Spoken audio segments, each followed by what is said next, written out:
Blackstone Audio presents Weapons of Mass Destruction by Margaret Vandenburg. This book is read by MacLeod Andrews. For Grandpa and Cousin Rick. Corporal Jess W. Hammer, U.S. Marine Corps, World War I. Staff Sergeant Richard W. Roeder, Jr., U.S. Army, Iraq and Afghanistan. In Memoriam. Peter Swan, November 16, 1983 to September 10, 2001. When they were boys, they performed rituals in the aspen grove. They used the same knife to slice their thumbs. It was an old knife dating back to the 19th century when Pete's great-great-grandfather still herded wild horses in the high country. There were notches in the handle. They told stories around the campfire, explaining how they got there. A record of buffalo killed, or stallions broken. The darker the night, the more gruesome the stories. One notch for every cavalry officer massacred, or scalped.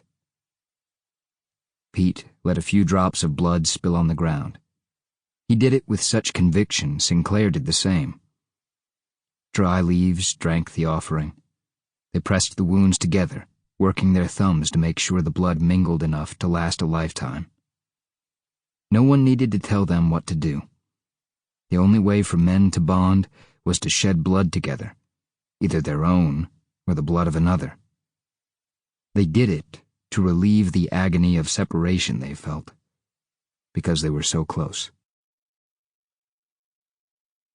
To question their motives would have been unpatriotic. American troops were sent to the armpit of the world to defend freedom. It was a scary business. They learned on day one in Iraq that fear and survival were inseparable. If you weren't afraid, you were dead, plain and simple. Sinclair understood this instinctively. He chalked it up to the fact that he was raised in a military family. His grandpa claimed the Sinclairs were reluctant warriors. But there were medals locked in his desk drawer. He had survived Hurtgen Forest. Grandpa's humility didn't fool Sinclair a bit. Reluctant soldiers ended up dead, not decorated. Nothing made Sinclair feel more alive than death. His first love was hunting. He and his buddy Pete had killed spike elk by their 10th birthdays. Pete was an even better marksman than he was. Sinclair always pictured him on sniper duty. How he would have sighted the target without squinting and squeezed the trigger without flinching. There were plenty of ace shots. Sample complete. Ready to continue?